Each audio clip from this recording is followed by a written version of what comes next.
नमस्कार दोस्तों, स्वागत है आप सबका हमारे इस चैनल पे। आज हम लोग बात करेंगे प्रीवियस ईयर का पटवारी जो एमपी पटवारी 2017 में पेपर हुआ था 15 दिसंबर को। मॉर्निंग शिफ्ट का जो पेपर हुआ था उसके कंप्यूटर के टोटल 20 क्वेश्चन हैं, उसके हम लोग पेपर जो है उसको सॉल्व करेंगे 20 के 20 क्वेश्चन। जिन जो क्वेश्चन होंगे इस प्रकार के क्वेश्चन होंगे जिनका सॉफ्टवेयर के थ्रू एक्सप्लेनेशन करके दिखाऊंगा मैं आपको, और जो क्वेश्चन नॉर्मली एक्सप्लेन करके बताए जा सकते हैं उनको एक्सप्लेन करके आपको अच्छे से समझाऊंगा, ठीक है। चलिए टाइम वेस्ट नहीं करेंगे, पहले क्वेश्चन की ओर बढ़ते हैं अपन। एसएमटीपी का तात्पर्य क्या है? ये मतलब एसएमटीपी का फुल फॉर्म आपसे पूछा गया है। एसएमटीपी आपको पता होगा, मैंने प्रीवियस वीडियोज़ में ये रिपीटेड क्वेश्चन है ऑलरेडी, लेकिन इसका फुल फॉर्म पता नहीं है तो मैं बताता हूँ आपको। पहले इसका करेक्ट ऑप्शन आप ढूँढने की कोशिश करिए खुद से। इसका ऑप्शन है आपके लिए सिंपल मैसेज ट्रांसफ़र प्रोसेस, या फिर simple message together protocol, simple mail transfer process, या फिर सिंपल मेल ट्रांसफ़र प्रोटोकॉल। बताइए इनमें से कौन सा सही ऑप्शन है? इसका सही ऑप्शन जो है सिंपल मेल ट्रांसफ़र प्रोटोकॉल होता है। ये एसएमटीपी होता क्या है? तो ये एक प्रकार का मान लीजिए सर्विस प्रोवाइडर है, या फिर इस तरह से समझ सकते हैं। ये हिंदी में बोले तो डाकिया है। ये क्या करता है, मेल को अपन को भेजता है। ये मान लीजिए ये मैं हूँ, यहाँ पे आप हैं, ठीक है। मेरे को आपको मेल भेजना है, पर जो मेरा मेल मेल को यहाँ से यहाँ तक पहुँचाने का काम कौन करेगा? यहाँ पे मान लीजिए गूगल है, मेरा गूगल की ईमेल आईडी है, आपकी याहू की ईमेल आईडी है, या फिर किसी दूसरे कंपनी की है, सेम कंपनी की भी है। तो जो यहाँ से मैं जो मेल भेजूँगा पहले यहाँ पे भेजूँगा, ठीक है? और फिर यहाँ से सर्च करके ये आपको आपका किसका मेल आईडी है, कहाँ भेजना है, इसका जो काम करेगा ये एसएमटीपी करता है। समझ पा रहे हैं? यहाँ से फिर आपको ये मेल भेज देता है। तो एसएमटीपी का काम एक तरह से डाकिया की तरफ ट्रांसपोर्टेशन का काम होता है, आपके मेल आईडी को, तो जो आपको ईमेल लिख के भेजा गया है उसको भेजने का काम करता है एसएमटीपी। याद रखिए ये रिपीटेड क्वेश्चन है, तो एसएमटीपी का फुल फॉर्म आपको पता ही होना ही चाहिए। चलिए नेक्स्ट क्वेश्चन की ओर अपन बढ़ते हैं। निम्न में से कौन सा एक मालवेयर नहीं है? मालवेयर क्या होता है? ऐसे कोई सॉफ्टवेयर या वायरस जो आपके कंप्यूटर के प्रोग्राम के साथ छेड़खानी करते हैं या कंप्यूटर को नुकसान करते हैं, उसको अपन बोलते हैं मालवेयर। तो इनमें से कौन सा ऑप्शन ये है, इन इन ऑप्शन में से कौन सा ऐसा ऑप्शन है जो कि एक मालवेयर नहीं है? ध्यान रखिए मालवेयर नहीं है पूछा है। ऑप्शन है वार्म, वायरस, कुकीज, या फिर ट्रोजन। ट्रोजन हॉर्स भी बोलते हैं इसको। बताइए इनमें से कौन सा सही ऑप्शन होगा? इसमें करेक्ट ऑप्शन है कुकीज, क्योंकि वार्म, वायरस और ट्रोजन ये तीनों क्या होते हैं, एक प्रकार के मालवेयर होते हैं। मालवेयर मतलब आपके कंप्यूटर को नुकसान पहुंचाते हैं। किस तरह से नुकसान पहुंचाते हैं आप ऐसा पूछना चाहेंगे तो जो देखिए मैंने आपको बताया था वार्म क्या होता है। वार्म एक प्रकार का ऐसा वायरस है, वायरस ही है, ये सभी माल इनको जनरली टर्म में अपन वायरस बोल देते हैं सभी को, बट ये मालवेयर का ये बच्चे हैं, ये इस तरह से समझ लो। ये मालवेयर का एक ये पार्ट हो गया, वायरस भी हो गया, ये भी हो गया, ठीक है ना। तो जो वार्म होता है ये क्या करता है, कंप्यूटर के अंतर्गत कहीं से आप इंटरनेट के थ्रू डाउनलोड हो जाएगा, और जो आपका मेमोरी खाली रहेगा वहाँ पे अपनी प्रतिलिपि प्रतिलिपि मतलब अपने को खुद को कॉपी कर करके बहुत सारे बना देगा, और आपके जो कंप्यूटर की मेमोरी है उसको फुल कर देगा। इससे क्या होगा, आपका कंप्यूटर स्लो चलने लग जाएगा। तो ये जो है वार्म का काम होता है।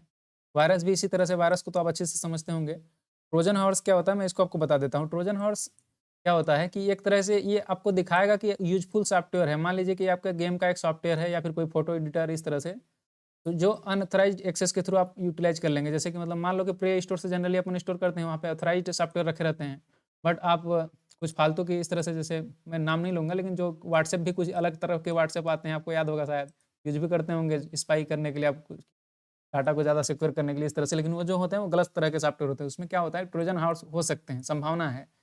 तो ट्रोजन हॉर्स जो रहते हैं आपके बैकग्राउंड में, मान लीजिए आप यहाँ पे काम कर रहे हैं, गेम खेल रहे हैं, ठीक है, परंतु वो आपके बैकग्राउंड में वो चलता रहेगा और आपकी डाटा को स्टोर करके कंपनी के सर्वर में भेजते रहेगा, जिस कंपनी ने उसको बनाया है। तो ये आपकी स्पाइंग करते हैं, मतलब अनऑथराइज्ड डाटा को एक्सेस कर लेते हैं। मान लीजिए आपके फोटो है, कुछ आपने मान लीजिए पासवर्ड रखा है, ईमेल आईडी कुछ भी, पासबुक का फोटो रखा है, मान लीजिए आपके फोटो किसी दूसरे के पास वो भेज देगा ले जाके, तो ये काम करता है ट्रोजन हॉर्स। चलिए नेक्स्ट क्वेश्चन अपन देखते हैं। टेराबाइट का नाम क्या है? सॉरी, टेराबाइट का नाम ये इस तरह से नहीं है। टेराबाइट मतलब 1 टेराबाइट बराबर कितना होता है, ये क्वेश्चन पूछा गया आपसे, ठीक है। 1 टेराबाइट बराबर कितना होता है बताइए? ऑप्शन है आपके लिए 1024 पेटाबाइट, 1024 मेगाबाइट, 1024 किलोबाइट, या फिर 1024 गीगाबाइट।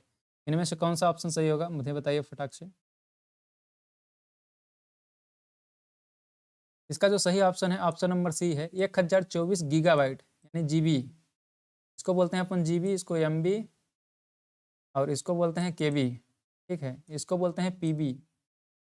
इसको बोलते हैं क्या, टेराबाइट को, टीबी शॉर्ट नेम है इसका, ठीक है। तो जो 1024 गीगाबाइट मिला के बनता है 1 टेराबाइट, उसी तरह से 1024 किलोबाइट मिला के बनता है 1 मेगाबाइट, और 1024 मेगाबाइट मिला के बनता है 1 गीगाबाइट, और 1024 गीगाबाइट मिला के बनता है 1 टेराबाइट, और 1024 टेराबाइट मिला के बनता है 1 पेटाबाइट। तो यहाँ पे जो ऑप्शन दिया हुआ है उसमें से सबसे बड़ी यूनिट कौन सी है मेमोरी की, ये आपकी पेटाबाइट यूनिट है, ठीक है। इसको ध्यान रखिए, इसको मिलियन बाइट भी बोलते हैं अपन, मिलियन, मेगाबाइट से मिलियन बाइट, बताया था मैंने आपको प्रीवियस वीडियोज में, ठीक है। चलिए नेक्स्ट क्वेश्चन की ओर अपन बढ़ते हैं। इसको इसको भी बता देते हैं शॉर्ट में, थोड़ा सा देख लीजिए, वेट करिए। ये जो है मिलियन बाइट हो गया आपका, कौन सा, मेगाबाइट, और गीगाबाइट को अपन क्या बोलते हैं, बिलियन बाइट बोलते हैं, इसको बोलते हैं बिलियन, ठीक है। ये हो गया आपका मिलियन बाइट, ध्यान रखिए 1024 मेगाबाइट, मेगा से यम याद रखिए, मिलियन बाइट हो गया, और गीगाबाइट से आपको बोलते हैं अपन बिलियन बाइट। उसी तरह से आगे भी आप याद रख सकते हैं। चलिए नेक्स्ट क्वेश्चन की ओर अपन बढ़ेंगे। एमएस एक्सेल में परिणाम चाहे सत्य, सत्य मतलब ट्रू, या फिर असत्य यानी फॉल्स, निम्न में से किस फंक्शन में उपलब्ध होता है, ट्रू या फॉल्स। मान लीजिए सही हुआ तो ये दर्शाएगा, या फिर गलत हुआ तो ये दर्शाएगा, इस तरह से, इस तरह के जो फंक्शन यूज किए जाते हैं एमएस एक्सेल के अंतर्गत, तो ये उसको मतलब किस फंक्शन के अंतर्गत ये आते हैं आपके, ये आपको पूछा गया आपसे। तो ऑप्शन है आपके लिए लॉजिकल, या फिर अरिथमेटिक, या लॉगरिथम, या फिर एल्गोरिदम, इनमें से कौन सा ऑप्शन सही होगा।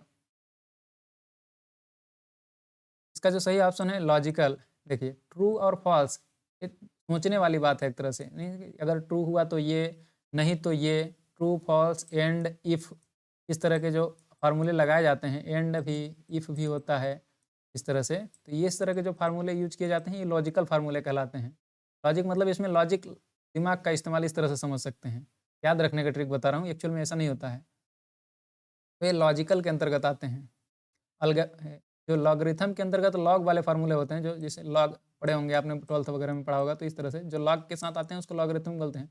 अरिथमेटिक मतलब 1 2 3 जोड़ घटाना गुणा भाग, इस तरह से स्क्वायर रूट हो गया, ऑटो सम हो गया, इस तरह के जो फार्मूले होते हैं उनको बोलते हैं अपन अरिथमेटिक फार्मूले, अरिथमेटिक फंक्शन भी बोल सकते हैं। एल्गोरिदम में तो एल्गोरिदम मतलब ये अलग ही लेवल का है, इसको शॉर्ट में आप लॉजिकल को बस समझिए इसको, अभी जिस पॉइंट को मैं बता रहा हूँ। लॉजिकल मतलब लॉजिक लगा रहा है, अरिथमेटिक मतलब जोड़ घटाना गुणा भाग इस तरह के, लॉगरिथम मतलब लॉग, जो लॉग वाला अपन होता था लॉग का फार्मूला, इस तरह से, ठीक है।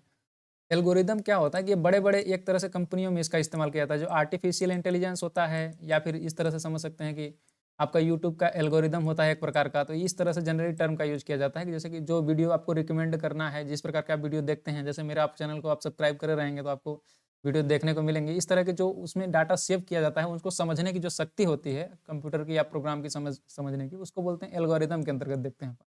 समझ पा रहे हैं पॉइंट को। चलिए क्वेश्चन नंबर 5 है, एमएस एक्सेल में प्रतीक, यानी कि ये इस तरह से डॉट डॉट डॉट किसका संकेत है, ये यहाँ पे इस तरह से जो लगाया जाता है ना, ये दिखाया जाता है कि मतलब आप इस भाग को आपको देखना है। समझ पा रहे हैं, ये जो डॉट डॉट डॉट है ये किसका संकेत करता है। ऑप्शन है आपके लिए, से बड़ा, यानी कि डॉट डॉट का मतलब क्या होता है, से बड़ा या इसके बराबर के लिए, या फिर सम से कम या इसके बराबर के लिए, या फिर स्वतः योग, इसको बोलते हैं अपन auto sum, auto sum, auto मतलब स्वतः, सम मतलब योग, या फिर दिनांक के लिए। बताइए कौन सा ऑप्शन सही होगा इसका। इसका करेक्ट ऑप्शन हो जाएगा स्वतः योग, यानी ऑटो सम में आप ये इस तरह का जो है प्रतीक आपको देखने को मिलता है। कहाँ पे देखने को मिलता है, चलिए मैं आपको एक्सेल के अंतर्गत दिखाता हूँ। यह है मेरी एक्सेल की फाइल, मैंने अभी कुछ समय पहले बनाया है। तो देखिए यहाँ पे आपको मिलता है ऑटो सम, यहाँ पे दिख रहा है, ये देखिए जहाँ पे माउस का पॉइंटर मेरा हिल रहा है, यहाँ पे ये है माउस का पॉइंटर, यहाँ पे लिखा हुआ ऑटो सम। इसको जब आप ड्रॉप डाउन मेनू में नीचे ले जाकर देखेंगे, यहाँ पे मोर फंक्शन का ऑप्शन आपको दिखेगा, ठीक है। अब ये भी आप यहाँ पे देख सकते हैं, देखिए रुक जाइए मैं जूम कर देता हूँ थोड़ा सा, ताकि आपको अच्छे से प्रॉपर्ली विजिबल हो पाए, सॉरी। देखिए यहाँ पे आपको लिख रहा है सम नंबर 1 नंबर 2, और यहाँ पे देखिए डॉट डॉट डॉट डॉट, इस तरह से और आगे बढ़ते जा रहा है। तो ये ऑटो सम होता है बहुत सारे नंबर को एक साथ जोड़ने के लिए। देखिए लिखा है add all the number in a range of cell, इस तरह से बहुत सारे नंबर को आपको जोड़ना है, तो ऑटो सम का प्रयोग किया जाता है। ये जो इस तरह का प्रतीक है ऑटो सम के अंतर्गत आपको मिलता है, ये कहने का मतलब पूछने का। थोड़ा डिटेल में पूछा गया है। अगर इस तरह से जैसे मैं आपको वीडियोज़ में पढ़ा रहा हूँ कंप्यूटर पे अच्छे से दिखा के, अगर इस तरह से आप नहीं देखे रहेंगे तो ये किसी भी बुक्स में आपको देखने को नहीं मिलेगा। तो वीडियोज़ को थोड़ा ध्यान से देखिए और जितना पॉइंट मैं बताऊँ एटलीस्ट, क्योंकि मैं खुद ऑलरेडी कम से कम चीज़ें आपको बता रहा हूँ, ज़्यादा आपको कन्फ्यूज़ नहीं कर रहा हूँ। जितना आवश्यक है उतना ही बता रहा हूँ, तो जो भी बता रहा हूँ उसको ध्यान से सुनिए और उसको याद रखने की कोशिश करिए, ठीक है?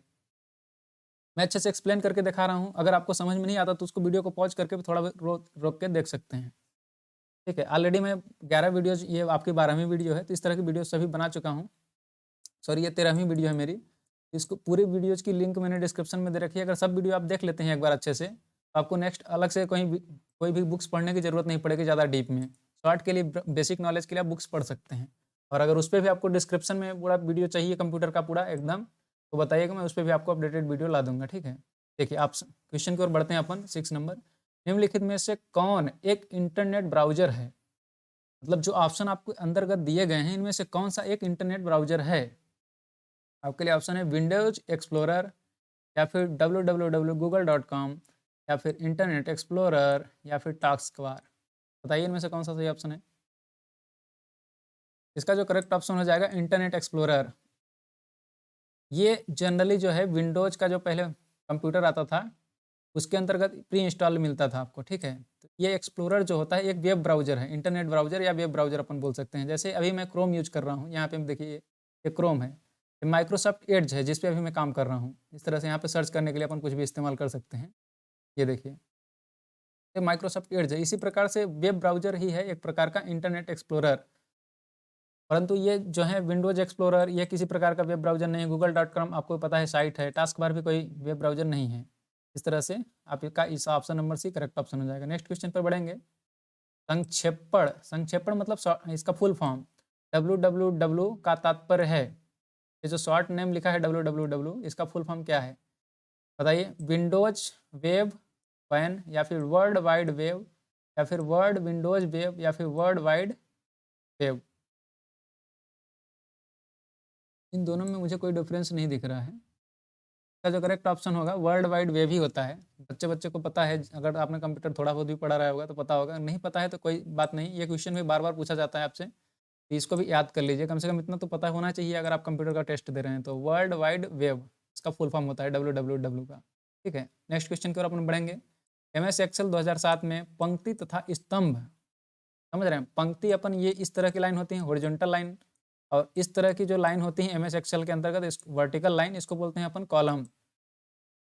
सीधा खड़ा होता है क्या? जनरली सीधा खड़ा जो रहता है उसको बोलते हैं अपन कॉलम, जो घर बिल्डिंग वगैरह बनाते हैं तो कॉलम से इसको याद रख सकते हैं। और इस तरह से जो क्षैतिज रेखाएं होती हैं इसको बोलते हैं अपन हॉरिजॉन्टल इंग्लिश में, बट इसको बोलते हैं रो।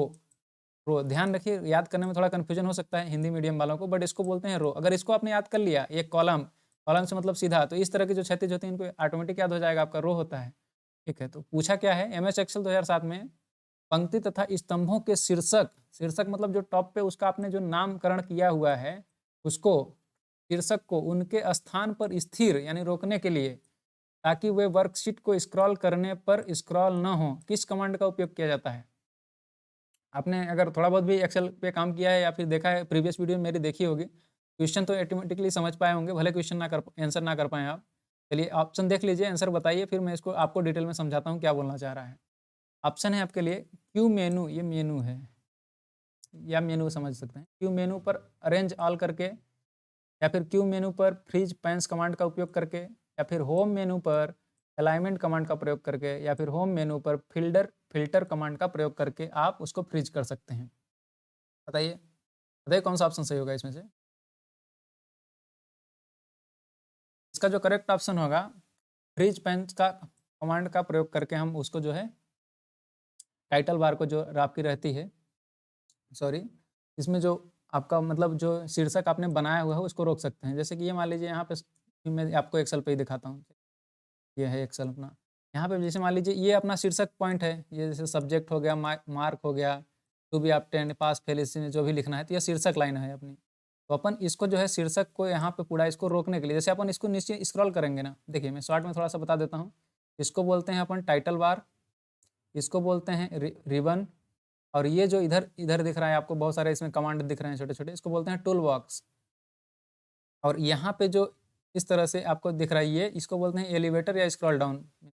और ये देखिए जिनको मैं कॉलम और रो बता रहा था आपको, ये हैं कॉलम्स इस तरह के ABCDEFGH इस तरह से। ध्यान रखिए ये ABCD में जो इंडिकेट किया जाता है ये कॉलम है, और 1 2 3 4 में इस तरह से जो दिखाया जाता है इसको बोलते हैं अपन रो। ठीक, कॉलम मतलब सीधा, रो मतलब क्षैतिज, यानी कि इस तरह से हॉरिजॉन्टल। और इसको बोलते हैं अपन, ये छोटे-छोटे डब्बे बने हुए हैं इसको सेल, और यहाँ पे दिखता है आपको सेल एड्रेस, यहाँ पे सेल एड्रेस जैसे G3 दिख रहा है G, और यहाँ पे G8, तो ये G8 आपका सेल एड्रेस हो गया, नेम बॉक्स भी बोलते हैं अपन। चलिए ये तो हो गया छोटा सा शॉर्ट एक्सप्लेनेशन। अब अपन क्या क्वेश्चन पे बढ़ते हैं। अपन जो था ये कि शीर्षक को अपन स्क्रॉल, जैसे अभी नीचे स्क्रॉल कर रहे हैं, मान लीजिए यहाँ पे और भी बहुत सारे सब्जेक्ट हैं, इनको हटा देते हैं अपन। मान लीजिए इसको हटा देते हैं, यहाँ पे नीचे और भी बहुत सारी चीज़ें लिखी हुई हैं इस तरह से कुछ भी, और यहाँ पे इस तरह से डाटा लिखा हुआ है। अब आप क्या है, यहाँ पे सब्जेक्ट को नीचे स्क्रॉल कर रहे हैं तो यहाँ पे पता नहीं चल रहा किस चीज़ का डाटा यहाँ पे लिखा है। जैसे रीजनिंग लिखा है, लेकिन रीजनिंग क्या है आपको पता नहीं चल रहा है। यहाँ पे ये मैक्सिमम मार्क है, लेकिन ये ऐसे स्क्रॉल नीचे कर देते हैं, आप बहुत नीचे तक डाटा लिखा हुआ है, यहाँ तक ऐसे नीचे चलते जाएंगे तो कैसे पता चलेगा आपको। इसको अपन को क्या करते हैं, यहाँ पे फिक्स कर देते हैं ताकि ये जो है डाटा आपका स्क्रॉल हो, परंतु ये जो है फिक्स हो जाए, ताकि आपको पता चले किस में आप किधर जा रहे हैं। इसका इस्तेमाल करने के लिए हम लोग क्या करते हैं, किसी एक सेल को इस तरह से सेलेक्ट करते हैं, जिस सेल को अपन को रोकना है, यानी कि जो अपनी ये कॉलम या फिर रो समझ सकते हैं इस तरह की, जो जिस रो या जिस कॉलम को भी रोक सकते हैं अपन, फिक्स कर सकते हैं, रो को भी फिक्स करते हैं। जिसको फिक्स करना होगा उसके पहले इस तरह से सेल को अपन सेलेक्ट कर लेते हैं। बाद आप जाएंगे यहाँ पे देखिए ये जो है रिबन के अंतर्गत, यहाँ पे जो आप जाएंगे रिव्यू में, ये ऑप्शन आपको, ये सॉरी व्यू में, तो यहाँ पे आपको फ्रीज पेन्स का ऑप्शन मिलता है। तो फ्रीज पेन्स, यहाँ पे आप जाएंगे सेल को सेलेक्ट करेंगे और फ्रीज पेन्स के ऑप्शन में फ्रीज पेन्स ये वाला ऑप्शन आप सेलेक्ट करेंगे, तो ये जो है आपका फ्रीज हो जाएगा ऊपर का। देख रहे हैं डाटा सब्जेक्ट मैक्स ये जो भी है पूरा रुक गया है यहाँ पे, ये फ्रीज पेन का इस्तेमाल होता है। यहाँ पे आप फ्रीज पेन पे करते क्या है, लेफ्ट क्लिक करेंगे फिर इसको सेलेक्ट कर लेंगे, तो जो ऑप्शन आपका था उसके हिसाब से देखिए यहाँ पे क्या लिखा है। व्यू मेनू में अपन जाएंगे, व्यू मेनू मतलब देखिए यहाँ ये है व्यू मेनू, यहाँ पे दिख रहा है व्यू लिखा हुआ है, व्यू मेनू में जाएंगे, फिर फ्रिज पेन पे जाएंगे, फिर फ्रिज कमांड यहाँ पे फ्रिज कर देंगे अपन, लेफ्ट क्लिक करके यहाँ फ्रिज पेन्स कमांड का प्रयोग करेंगे, तो ये ऑप्शन सही हो जाएगा आपका। चलिए नेक्स्ट क्वेश्चन की ओर अपन बढ़ते हैं। MS वर्ड 2007 में आप ड्रॉप कैप के लिए कितनी विभिन्न स्थितियां सेट कर सकते हैं। ड्रॉप कैप क्या होता है MS वर्ड में, चलिए मैं आपको दिखाता हूँ पहले। सॉरी पहले इसको आप कर लीजिए अगर आपको आता है तो। देखिए ऑप्शन है 1 2 4 या 6। इसमें नॉन पोजीशन को छोड़ने के लिए बोला है, ये भी एक ऑप्शन होता है, वहाँ पे ड्रॉप कैप का ऑप्शन होता है कि नॉन पोजीशन। तो इसको छोड़ने के बाद कितने ऑप्शन बचते हैं आपके पास ड्रॉप कैप को सेट करने के लिए। ऑप्शन है 1 2 4 या 6। इसका जो करेक्ट ऑप्शन होगा डी होगा। चलिए दिखाता हूँ मैं आपको क्या कहना चाह रहा हूँ। जैसे कि मान लीजिए ये मेरा डाटा लिखा हुआ है कुछ भी, ड्रॉप कैप का जनरली इस्तेमाल अपन वो जब पढ़ते हैं क्या बोलते हैं न्यूज़पेपर वगैरह, तो वहाँ पे जनरली प्रयोग किया जाता है। उसमें जैसे कि ये आप देखते होंगे तो यहाँ पे जैसे ये लिखा हुआ है, ये अपना स्मॉल है, ये क्या रहता है कैपिटल ए रहता है और बहुत बड़ा रहता है, फिर उसके नीचे फिर इधर साइड साइड से लिखा रहता है। तो इस तरह से लिखने के लिए अपन इस्तेमाल करते हैं। तो इसको चलिए मैं सेलेक्ट करके आपको दिखाता हूँ कहाँ पे किस तरह से आपको किया जाता है। ये होम टाइम में ही होता है शायद, वेट करिए, हाँ होम टाइम में ही होता है।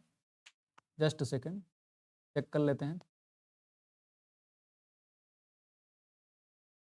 देख रहे हैं यहाँ पे जब आप सेलेक्ट करते हैं ना, तो यहाँ पे इंसर्ट टाइप के अंतर्गत, सॉरी मैंने होम पेज बोल होम रिबन बॉक्स बोला आपको, इंसर्ट के अंतर्गत मिलता है आपको। जिस तरह से ये आपके टूल बॉक्स हैं, तो यहाँ पे टूल बॉक्स में थोड़ा ढूंढना पड़ जाता है कभी कभी। देखिए यहाँ पे जो है कहाँ गया आपका, ये देखिए यहाँ पे जब आप सेलेक्ट करेंगे इसको ना, ये देखिए इस तरह से आप इसको सेलेक्ट करेंगे, पूरा पैराग्राफ को सेलेक्ट करेंगे, फिर अपन ड्रॉप कैप का इस्तेमाल किया जाता है। यहाँ पे देखिए कि आपका टेक्स्ट बॉक्स में टेक्स्ट का जो टूल बॉक्स है, यहाँ पर ड्राफ्ट कैप का ऑप्शन है। यहाँ पे जब आप सेलेक्ट करेंगे तो देखिए एक तो नन ऑप्शन हो गया, तो नन को उसने छोड़ने के लिए बोल दिया है। उसके अलावा 2 ऑप्शन आपको होते हैं, ड्रॉप्ड और फिर दूसरा ऑप्शन होता है इन मार्जिन। मार्जिन मतलब इधर का जो गैप छूटा रहेगा उसमें आपको अगर रखना है ये को, तो इस तरह से करेंगे, या फिर ड्रॉप्ड इस तरह से करेंगे। जनरली आप जो मैगजीन्स वगैरह होती हैं या फिर आपका न्यूज़पेपर रहते हैं तो इस तरह से लिखा रहता है, इसका प्रयोग अपन इस तरह से कर सकते हैं। तो इसको बोलते हैं अपन ड्रॉप कैप। समझ पा रहे हैं इसको, तो हटा देते हैं अपन। चलिए अपन क्वेश्चन पे आ जाते हैं।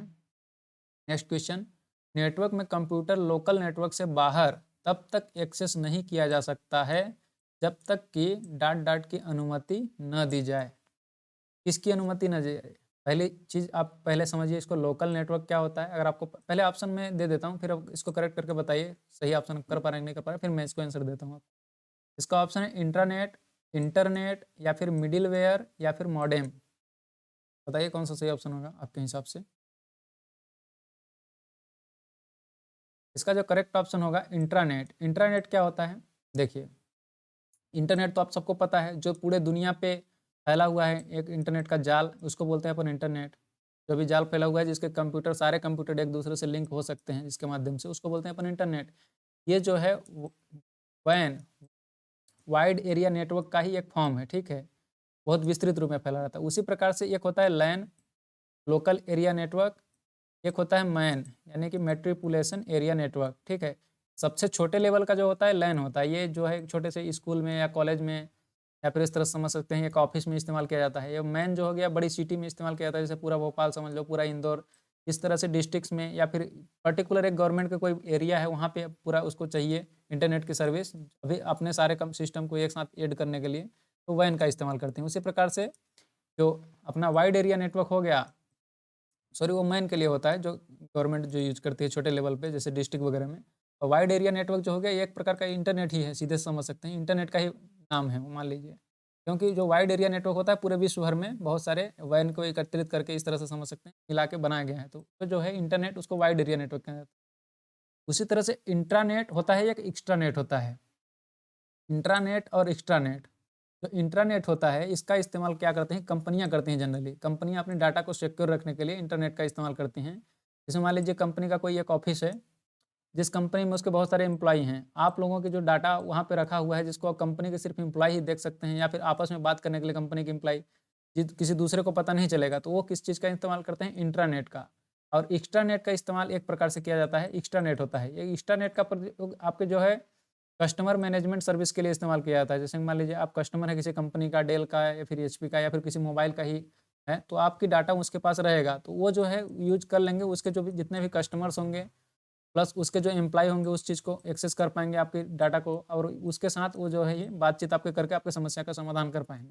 तो हो गया एक्स्ट्रानेट। और इंट्रानेट जो हो गया ये आपका पर्सनल रहता है। मान लीजिए बड़े हायर लेवल के जो अथॉरिटी को वहाँ पे आपके ऑफिसर्स बैठे हैं और जिनकी कंपनी है वो लोग इसमें चला रहे हैं, तो आपस में जो बातचीत करने के लिए इस्तेमाल करते हैं छोटे लेवल पे, ये होता है आपका इंट्रानेट, ठीक है। चलिए नेक्स्ट क्वेश्चन पर बढ़ेंगे। एमएस वर्ड एप्लीकेशन में पंक्तियों तथा स्तंभों की न्यूनतम संख्या होती है। गलत लिखा है, एमएस एक्सेल समझिए इसको। एमएस एक्सेल एप्लीकेशन में पंक्तियों तथा स्तंभों की न्यूनतम संख्या क्या होती है। एक और एक यानी कि एक पंक्ति एक स्तंभ, स्तंभ मतलब कॉलम, पंक्ति मतलब रो, या फिर दो एक, या फिर एक दो, या फिर दो दो, इनमें से कौन सा ऑप्शन सही होगा बताइए। इसका जो करेक्ट ऑप्शन हो जाएगा एक और एक, यानी एक पंक्ति और एक कॉलम, सॉरी एक कॉलम और एक रो। देखिए क्या कहने का मतलब है, यहाँ पे ये होती हैं आपकी कॉलम, मतलब कि हिंदी में जो भी बोलते हो आप, और ये हो गई आपकी रो, मतलब ये हो गई कॉलम ये रो, ठीक है। पंक्ति और स्तंभ, ये हो गया स्तंभ, इसको बोलेंगे अपन पंक्ति। तो जो इस तरह के छोटे छोटे डब्बे हैं ये कम से कम कितना बनाया जा सकता है एक्सेल पे, ये पूछना चाह रहा है वो। तो आप सिर्फ एक भी रहेगा ना, एक सेल, ये जो छोटे छोटे सेल हैं, अगर एक सेल भी बनाना चाहें तो बना सकते हैं। ये A1, सिर्फ A1 को लेके भी आप बना सकते हैं। ये क्वेश्चन पूछ रहा है आपसे। तो जैसे कि इसको आप जूम करके बहुत सारा, या फिर इसमें सिर्फ इन सबको हटाना चाहते हैं, सिर्फ A1 को ही रखना चाहते हैं, तो सिर्फ A1 को भी रख सकते हैं। ये क्वेश्चन भी रिपीटेड क्वेश्चन है, प्रीवियस वीडियोज में मैंने ऑलरेडी इसको बता चुका हूँ कि मतलब ये आया हुआ क्वेश्चन है आपको, अगर आपने वीडियो देखी होगी तो आपको पता होगा। दोबारा से इस चीज़ को बता रहा हूँ। ये जो है कम से कम एक रख सकते हैं, यानी कि एक कॉलम हो गया इस तरह का और एक रो, उसके बाद बचेगा क्या, इधर का हट जाएगा पूरा, क्योंकि ये अलग से क्या है आपके, ये रो हैं अलग से, तो ये सिर्फ एक ही रो रहेगी, तो मतलब ये वन हो गया और ये वन, तो ये वन जो ये वाली सेल है आपकी यहाँ पे देख रहे हैं, सिर्फ एक सेल रख के भी एक्सेल पे काम किया जा सकता है। ये क्वेश्चन है उस हिसाब से। एमएस वर्ड में प्रिंट प्रीव्यू का उपयोग किस लिए किया जाता है। डॉक्यूमेंट को रक्षित करने के लिए यानी सेव करने के लिए, डॉक्यूमेंट को डिलीट करने के लिए, या फिर डॉक्यूमेंट को कॉपी करने के लिए, या फिर यह देखना कि प्रिंट करने पर डॉक्यूमेंट कैसा दिखेगा इसके लिए इस्तेमाल किया जाता है। तो बताइए इनमें से कौन सा ऑप्शन सही होगा। इसका जो करेक्ट ऑप्शन है डी ऑप्शन है, जो प्रिंट प्रीव्यू का इस्तेमाल किया जाता है, इस देखने के लिए किया जाता है कि मान लीजिए जब आपने टाइप कर दिया डाटा को, उसके बाद जब आप प्रिंट करेंगे तो कैसा दिखेगा। चलिए मैं दिखाता हूँ आपको क्या बोलना चाह रहा है आपको। देखिए, मैंने ये आपको ऑलरेडी टाइप करके रखा है बहुत सारा चीज़ें। तो यहाँ पे देखिए, ये जो रिबन मैंने बताया था आपका मेनू बार, इसको मेनू बार भी बोलते हैं और रिबन टाइप भी बोलते हैं, रिबन बार भी बोलते हैं, ठीक है। इसमें जो है file, home, insert, draw, design, layout, reference, mailing, ध्यान रखिए मेलिंग भी इसमें रहता है आपके माइक्रोसॉफ्ट वर्ड में, ध्यान रखिएगा, ये क्वेश्चन भी ऑलरेडी रिपीटेड है। मेलिंग, रिव्यू और व्यू और हेल्प। तो जो इसमें पेज लेआउट का ऑप्शन है, ये लेआउट या पेज लेआउट इसको बोलते हैं, तो इसका इस्तेमाल अपन करते हैं इसको देखने के लिए, जबकि प्रिंट करेंगे तो कैसा दिखेगा ये, और इसका मार्जिन वगैरह, रेफरेंस, ओरिएंटेशन, साइज सेट करने के लिए अलग से इसका इस्तेमाल किया जाता है, ठीक है। और जनरली आप इसका प्रिंट प्रीव्यू जब देखते हैं, यहाँ पे देखिए प्रिंट का ऑप्शन आएगा, तो प्रिंट प्रीव्यू का जो उपयोग किया जाता है, शायद क्वेश्चन भी प्रिंट प्रीव्यू था, मैं एक बार फिर से चेक कर लेता हूँ।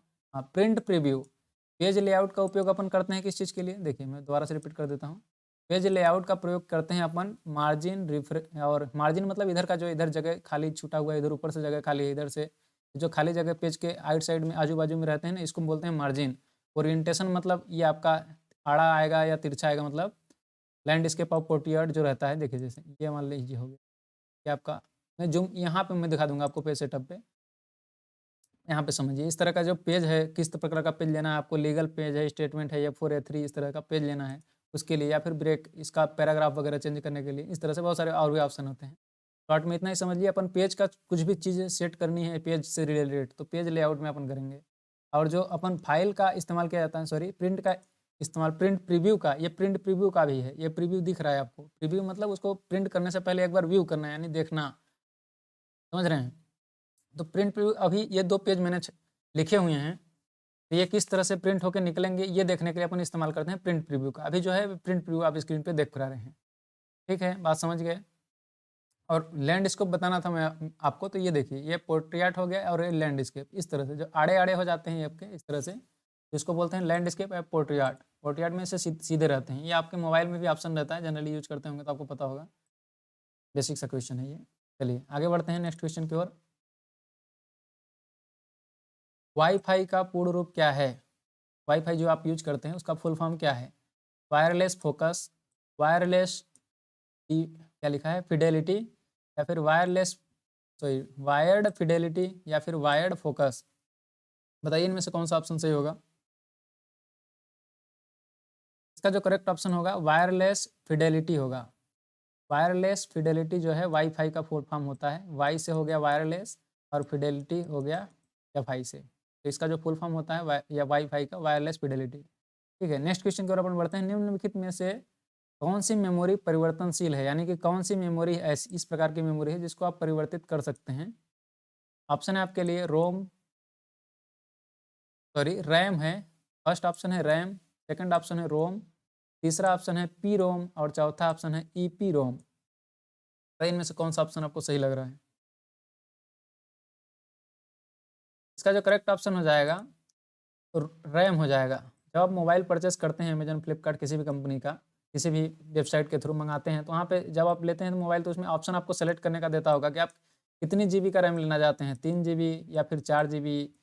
मोबाइल सेम रहेगा, आपका जो फ़ोन है वो सेम रहेगा, बट आप उसमें जो मेमोरी रैम का साइज़ चेंज करना चाहते हैं तो उसके लिए आपको शायद 1000 के आसपास एक्स्ट्रा चार्जेस लगते हैं। अगर 3 जीबी से आप 4 जीबी में शिफ्ट करते हैं, या 4 जीबी का है, 4 और 6 का ऑप्शन आपको दिया है, तो 6 जीबी वाला आप लेना चाहते हैं, 4 जीबी वाला लेना है। मोबाइल में सब कुछ ए टू जेड सेम रहेगा, सिर्फ रैम का चेंजेस रहेगा।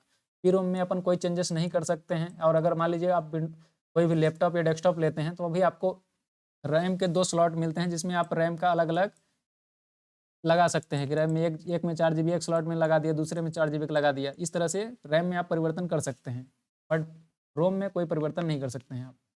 तो यही क्वेश्चन था आपका। नेक्स्ट क्वेश्चन की ओर अपन देखते हैं। 16 नंबर का क्वेश्चन है ये आपका। वह बार जो डॉक्यूमेंट में आपका वर्तमान स्टेटस दिखाती है, दर्शाती है, क्या कहलाता है। चलिए ऑप्शन है आपके लिए status bar, standard bar, title bar, या फिर फॉर्मेट बार। बताइए कौन सा ऑप्शन सही होगा। इसका जो करेक्ट ऑप्शन होगा स्टेटस बार। स्टेटस बार क्या होता है, चलिए दिखाते हैं आपको वर्ड पे। ये है वर्ड, इसको मैंने बताया कुछ समय पहले आपको, टाइटल बोर्ड बोलते हैं। ये हो गया आपका रिबन बार या मेनू बार। ये आपका फ़ॉन्ट टूल टूल बॉक्स, समझ रहे हैं, सॉरी इसको बोलते हैं टूल बॉक्स। और अलग अलग इसमें है clip tool box, font tool box या फिर पैराग्राफ टूल बॉक्स, इस तरह से। और ये हर आपके मेनू बार में अलग अलग होते हैं हर चीज़ के लिए। इसको मैं ऑलरेडी प्रीवियस वीडियो में छोटे छोटे, क्योंकि एक ही वीडियो में अगर सब कुछ बताऊंगा तो वीडियो बहुत ज़्यादा लंबी बन जाएगी, आपको भी पढ़ने में दिक्कत होगी। इसलिए मैंने क्या किया है, सभी सभी जो छोटे छोटे टॉपिक्स हैं अलग अलग वीडियोज में जहाँ जहाँ क्वेश्चन जितना जितना पूछा गया उससे थोड़ा सा 2 कदम आगे आपको एक्सप्लेन कर दिया है।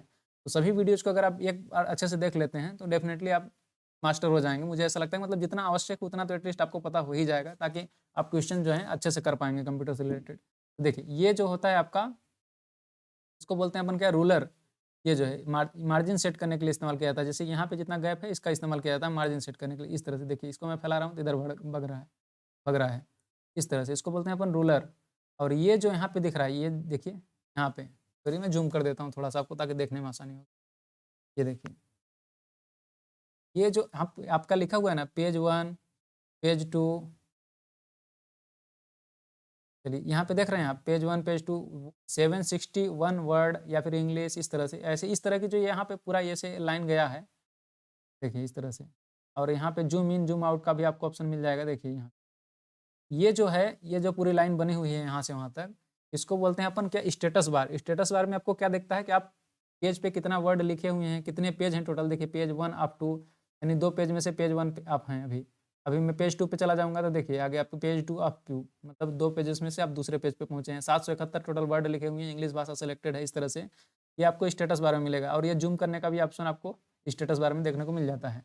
और इसको बोलते हैं अपन रूलर बार या फिर एलिवेटर, जिसको मैं ऊपर नीचे कर रहा हूँ यहाँ पे देखिए राइट साइड में, सबसे राइट साइड में ये, इसको बोलते हैं रूलर बार या स्टेटस, सॉरी इसको बोलते हैं अपन एलिवेटर या स्लाइड बार। और ये है अपना रूलर। ये है आपका, क्या बताया मैंने आपको कुछ समय पहले, टूल बॉक्स। इसको बोलते हैं टूल बॉक्स। इसको बोलते हैं रिबन या मेनू बार। इसको बोलते हैं टाइटल बार। टाइटल बार, यहाँ पे डॉक्यूमेंट का नाम जो रहता है वो टाइटल बॉक्स में रहता है। ये क्वेश्चन पूछा गया है कि डॉक्यूमेंट का नाम कहाँ पर लिखा रहता है, तो ये देखिए डॉक्यूमेंट 12 लिखा है, ये आपका टाइटल बॉक्स है, टाइटल बार है। और यहाँ पे मैक्सिमाइज, मिनिमाइज और कट क्लोज करने का आपको ऑप्शन मिलता है इसी में। चलिए ज़्यादा टाइम वेस्ट नहीं करेंगे, नेक्स्ट क्वेश्चन की ओर बढ़ते हैं। कोई उपयोगकर्ता डॉट डॉट के माध्यम से वेबसाइट को सीधे एक्सेस कर सकता है, यानी वेबसाइट पे आपको जाना है किसी भी एक वेबसाइट पे, तो आप किस चीज़ का इस्तेमाल करके डायरेक्ट जाना है आपको। मान लीजिए वेब ब्राउज़र नहीं है तो फिर आप किस तरह से जाएंगे। वेब ब्राउज़र आप छोड़िए, उसमें वेब ब्राउज़र आप खोलेंगे तो साइट का आपको लोकेशन देखने को मिलेगा, फिर उसके बाद आप साइट के अंदर इंटर करेंगे। अगर आप डायरेक्ट इंटर करना चाहते हैं साइट के अंतर्गत तो किस चीज़ का इस्तेमाल किया जाएंगे, ये क्वेश्चन पूछा गया है आपसे। भावनाओं को समझिए। ऑप्शन है आपके लिए URL या फिर सर्च इंजन, फायरवॉल। फायरवॉल क्या होता है बता चुका हूँ। WRL प्रीवियस वीडियोज में मैंने काफ़ी अच्छे से एक्सप्लेन करके रखा है। ये मेरे को लगता है अभी 3 से 4 बार ये रिपीट हो चुका है क्वेश्चन, सिर्फ 2017 के पटवारी पेपर में। और सिर्फ ये नहीं है कि सिर्फ पटवारी पेपर में आ रहा है, हर जगह क्वेश्चन, ये काफ़ी इंपॉर्टेंट क्वेश्चन है तो आता ही है। फायरवॉल को शॉर्ट में समझा देता हूँ मैं आपको। फायरवॉल एक प्रकार की इस तरह की दीवार है जो कि आपके सर्वर से आने वाले डाटा की देखभाल करती है कि कोई गलत चीज़ें आपके कंप्यूटर के अंतर्गत ना आ जाएं। इसको मतलब रोकथाम करती है, रोकने का काम करती है कोई भी आपके कंप्यूटर सिस्टम में गलत चीज़ों को आने से। ऑटोमेटिक जो वायरस वगैरह हो गया, इस तरह से समझ, ये फायरवॉल हो गया। इसका जो करेक्ट ऑप्शन होगा URL। URL का फुल फॉर्म क्या होता है, uniform resource locator. Uniform resource locator, याद रखिए। ऑप्शन भी, ये भी क्वेश्चन पूछा गया था क्या होता है फुल फॉर्म।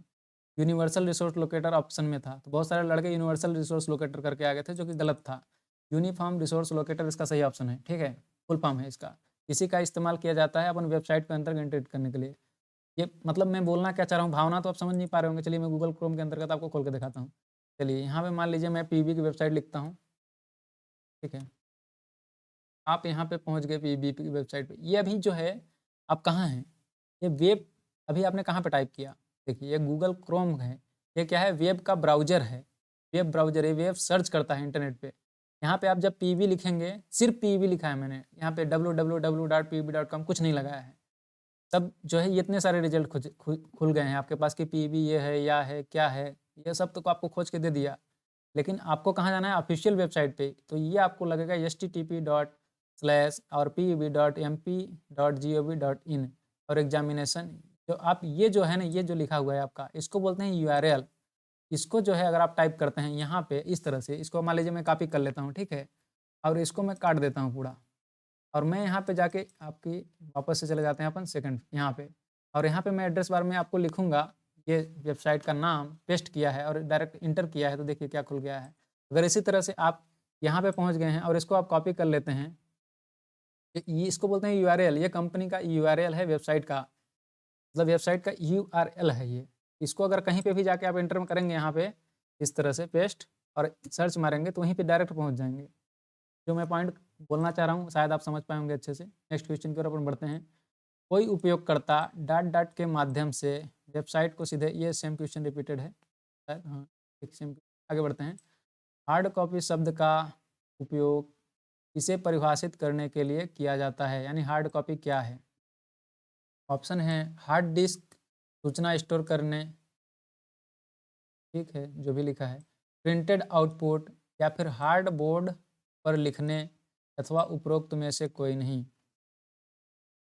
हार्ड कॉपी का संबंध शब्द का उपयोग किसके लिए किया जाता है, किसको परिभाषित करने के लिए, ये आपके लिए पूछा गया है आपसे और ऑप्शन ये है। बताइए कौन सा सही ऑप्शन होगा? इसका जो करेक्ट ऑप्शन है प्रिंटेड आउटपुट। प्रिंटेड आउटपुट मतलब एक ऐसा पेज जिस पे आप, जिसको आप प्रिंट करते हैं, बाहर एडमिट कार्ड वगैरह निकालते हैं तो आपका है हार्ड कॉपी। जब तक वो आपके पास पेज के फॉर्मेट में है तो हार्ड कॉपी। अगर वो कंप्यूटर के अंतर्गत पीडीएफ फॉर्मेट में है तो उसको अपन लोग क्या बोलते हैं, सॉफ्ट कॉपी। ये है सॉफ्ट कॉपी, पीडीएफ में है। अब जब उसको आप प्रिंटर के थ्रू बाहर निकाल के अपने हाथ में ले लेंगे, आप उसको तोड़ सकते हैं, फोड़ सकते हैं, मतलब फाड़ सकते हैं उस कॉपी को, वो बोलते हैं हार्ड कॉपी। उसी प्रकार से होता है हार्डवेयर। हार्डवेयर मतलब इसको, जिसको आप टच कर सकते हैं, छू सकते हैं, तोड़ सकते हैं। उसी प्रकार से हार्ड कॉपी हो गया जिसको आप फाड़ सकते हैं, तो हो गया हार्ड हार्ड कॉपी। और जो तोड़ सकते हैं उसको हो गया हार्डवेयर, छू सकते हैं, टच कर सकते हैं, फाड़ सकते हैं। इस तरह से ये क्वेश्चन भी पूछा गया है बहुत बार कि हार्डवेयर क्या होता है, इसलिए मैंने इतना एक्सप्लेन करके बताया। आपको लगता होगा कि मैं बहुत ज़्यादा फालतू की चीज़ें बता रहा हूँ, लेकिन कोई भी चीज़ फालतू की चीज़ें नहीं बता रहा हूँ। छोटी छोटी चीज़ें ही क्वेश्चन पूछे जाती हैं। जैसे प्रीवियस वीडियोज में सिर्फ यही पूछा गया था कि जो आप यहाँ स्क्रीन पर अभी मेरे देख पा रहे हैं, इसको क्या बोला जाता है जब कंप्यूटर को चालू करते हैं, तो इसको बोलते हैं अपन डेस्कटॉप।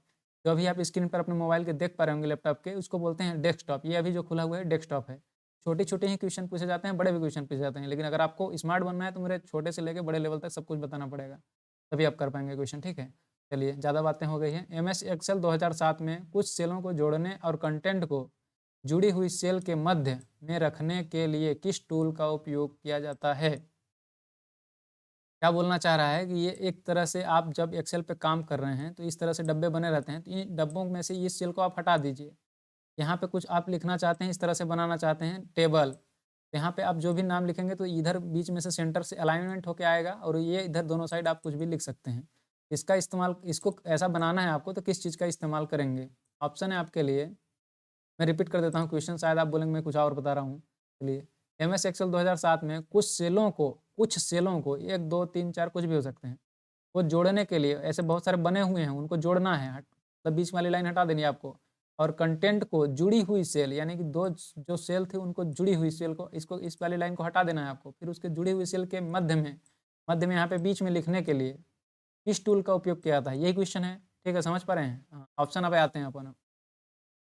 अलाइनमेंट टैब के सेंटर आइकन पर राइट क्लिक करके, ऐसा आप कर सकते हैं जो मैं चीज़ें आपको कब से बता रहा हूँ, या फिर अलाइनमेंट टैब में मर्ज एवं सेंटर आइकन पर राइट क्लिक करके, अथवा अलाइनमेंट टैब के सेंटर आइकन पर क्लिक करके, या फिर अलाइनमेंट टैब के मर्ज एवं सेंटर आइकन पर क्लिक करके।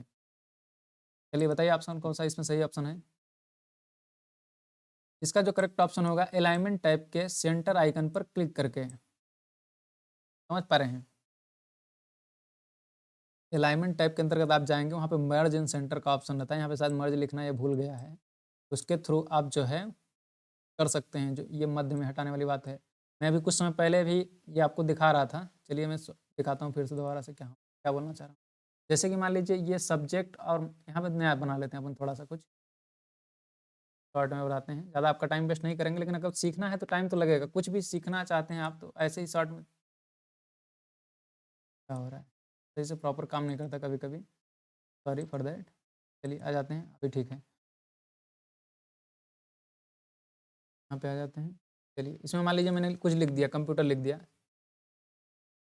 कि आपको सीखना है तो समय देना पड़ेगा। जितना ज़्यादा समय देंगे उतना ही ज़्यादा सीख पाएंगे। अगर कम समय देंगे तो कम समय में इतनी चीज़ें पॉसिबल नहीं हो पाती हैं, आपको भी पता है। सक्सेस का कोई शॉर्टकट नहीं होता है, ठीक है। चलिए ये वाला जो है सेल और एक सेल ये है, 2 सेल हो गए। इसमें मान लीजिए मैंने लिख दिया हिंदी, इसमें मैंने कुछ नहीं लिखा है। अपन को क्या करना है, इस वाली जो एक बीच में लाइन आ रही है, चलिए इसको थोड़ा-सा चौड़ा कर देते हैं अपन। देखिए, जो मैं समझाने की कोशिश कर रहा हूँ ध्यान से देखिए और समझिए। ये जो बीच में एक लाइन आ रही है, एक सेल ये हो गई, एक सेल ये हो गई, 2 सेल हो गई, यहाँ पे नीचे भी सेल है। यहाँ पे मान लीजिए मैंने कुछ लिख दिया, ठीक। अब इसको क्या करना है अपन को, ये कंप्यूटर जो लिखा है ये बीच में आना चाहिए यहाँ पे, समझ पा रहे हैं? और ये जो लाइन है इसको हट जानी चाहिए। तो इसके लिए आप क्या करेंगे, पहले इसको सेलेक्ट करेंगे। मतलब ये दोनों जो है, इस दोनों सेल को सेलेक्ट करेंगे। उसके बाद आप जाएँगे यहाँ पे मर्ज इन सेंटर का ऑप्शन आपको दिखा है, होम ऐप के अंतर्गत। मैं थोड़ा-सा कन्फ्यूज़ हो गया था उस बार, जब मैं आपको पढ़ा रहा था, क्या बोलते हैं अपन, सॉरी थोड़ा-थोड़ा कन्फ्यूज़न हो जाता है। वर्ड क्या है, एक्सेल और वर्ड दोनों लगभग सेम ही होते हैं, तो इसमें थोड़ा-सा कन्फ्यूज़न हो जाता है। मर्ज और सेंटर में आप यहाँ पे करेंगे, देखिए यहाँ पे से मर्ज इन सेंटर हो गया। मतलब ये बीच में आ गया, कंप्यूटर जो लिखा है बीच में लिखा है, और ये जो है आपके इस तरह से आप डाटा इस तरह से आप लिख सकते हैं। मान लीजिए यहाँ पे कुछ लिखना है, पास पास होंगे तो इतना लिखना है, इस तरह से, या फेल है तो क्या लिखना है, इस तरह से। यहाँ पे मान लीजिए नंबर आपको डालते जाना है कुछ भी इस तरह से, आप डाल सकते हैं। लेकिन ये जो है आपका कंप्यूटर जो है ये सेंटर में लिखना है। तो सेंटर के लिए क्या होता है, मर्ज and alignment, merge in centre का ऑप्शन का यूज़ किया जाता है। देखिए यहाँ पे मर्ज इन सेंटर का ऑप्शन है, इसके अंदर भी बहुत सारे ऑप्शन रहते हैं, merge across, merge cell, unmerge cell, इस तरह से। तो अपन जनरली यूज़ करते हैं मर्ज एंड सेंटर, इस तरह का इस्तेमाल करने के लिए करते हैं। ठीक है, समझ पा रहे हैं पॉइंट को, उम्मीद करता हूँ। चलिए नेक्स्ट क्वेश्चन पे अपन आ जाते हैं। कहाँ था क्वेश्चन हमारा, लास्ट क्वेश्चन है, एमएस वर्ड 2007 में एक डॉक्यूमेंट से कॉपी या कट किए गए भाग, भाग नहीं ये भाग होगा, मिसप्रिंट बहुत ज़्यादा है, सॉरी फॉर दैट। देखिए एमएस वर्ड 2007 में एक डॉक्यूमेंट से कॉपी या कट किए गए भाग को अन्य डॉक्यूमेंट में पेस्ट करने के लिए निम्नलिखित में से कौन से शॉर्टकट कुंजी का प्रयोग किया जाता है। क्या बोलना चाह रहा है, उम्मीद करता हूँ समझ गए होंगे। कॉपी या पेस्ट किया जा चुका है ऑलरेडी, उसको दूसरी जगह पे आपको डॉक्यूमेंट में पेस्ट करना है। पेस्ट करने के लिए कौन से शॉर्टकट कुंजी का इस्तेमाल किया जाता है। ऑप्शन है आपके लिए कंट्रोल सी, ठीक है, कंट्रोल सी और control we for value, control x या फिर कंट्रोल एन। बताइए कौन सा ऑप्शन सही होगा। करेक्ट ऑप्शन होगा कंट्रोल वी। कंट्रोल सी से क्या होता है, कॉपी होता है। कंट्रोल एक्स से क्या होता है, एक्स मतलब ऐसा दिख रहा है, कट्टम कुट्टम, कट्टम कुट्टम मतलब क्रॉस, क्रॉस मतलब कट, ये होता है कट। और इसको ऐसे याद रखते हैं, ये याद रख सकते हैं, कैंची की तरह दिखता है और कैंची की तरह इसका निशान भी होता है। जब आप करते हैं, कट करते हैं, तो कट का जो निशान होता है कैंची की तरह ही होता है। ये सिंबल भी पूछा गया है इसलिए बता रहा हूँ, कैंची की तरह होता है, तो इसको एक्स से कट को याद रख सकते हैं। और कॉपी का इस तरह से 2 छोटे-छोटे डब्बे बने रहते हैं, कॉपी मतलब 2 ठो बॉक्स इस तरह से, तो कॉपी याद रख सकते हैं। कंट्रोल वी से होता है पेस्ट, पेस्ट मतलब एक जगह से कॉपी करके दूसरी जगह पे पेस्ट, यानी कट कर या फिर कट करके एक जगह दूसरी जगह पे पेस्ट करना है आपको। कंट्रोल एन से होता है न्यू फाइल, न्यू फाइल को ओपन करना है या फिर कुछ भी न्यू शीट ओपन करना है या न्यू डॉक्यूमेंट ओपन करना है, तो कंट्रोल एन करते हैं। कंट्रोल एक्स और कंट्रोल कॉपी मैंने भी ऑलरेडी प्रीवियस वीडियो में काफ़ी अच्छे से एक्सप्लेन कर चुका हूँ, लेकिन फिर भी थोड़ा साथ में बता देते हैं। कंट्रोल कॉपी और कंट्रोल कट में डिफरेंस सिर्फ इतना होता है कि यहाँ पे मान लीजिए मैं इसको कर रहा हूँ कंट्रोल सी से क्या हो रहा है, कॉपी। अब इसको मान लीजिए मेरे को यहाँ पे लिखना है, इसके नीचे जस्ट मान लीजिए यहाँ पे लिख देता हूँ। देखिए यहाँ पे मैंने जगह खाली छोड़ी है, यहाँ पे मैं लिखूँगा अभी कुछ। यहाँ पे मैं करूँगा क्या, कंट्रोल भी से यहाँ आ गया। लेकिन अगर मैं इसको क्या है कि कंट्रोल एक्स करता हूँ, कंट्रोल एक्स माने कट, और मैं इसको मान लीजिए कि यहाँ पे पेस्ट करता हूँ कंट्रोल भी, तो यहाँ पे जो था डाटा भी लिखा हुआ वो हट गया। कंट्रोल एक्स से हो जाता है, एक जगह से हट जाएगा और दूसरी जगह पे जाके यहाँ पे पेस्ट करेंगे वहाँ पे चला जाएगा। लेकिन कंट्रोल सी से वहाँ भी रहेगा जहाँ पे वो है, कंट्रोल सी करेंगे तो दूसरी जगह पे जहाँ कंट्रोल वी कर रहे हैं, पेस्ट कर रहे हैं, वहाँ पे भी आ जाएगा। इस तरह से डिफरेंस सिर्फ इतना है, दोनों जगह पे रहेगा। कंट्रोल सी कर कंट्रोल कॉपी करके पेस्ट करेंगे तो, और कंट्रोल कट करके पेस्ट करेंगे तो जहाँ पे कट किए हैं वहाँ से हट जाएगा, जहाँ पे सिर्फ पेस्ट करें वहाँ बस पे रहेगा। उम्मीद करता हूँ समझ में आएगा आपको क्या बोलना चाह रहा हूँ। तो ये था वीडियो का लास्ट क्वेश्चन। टोटल 20 क्वेश्चन थे।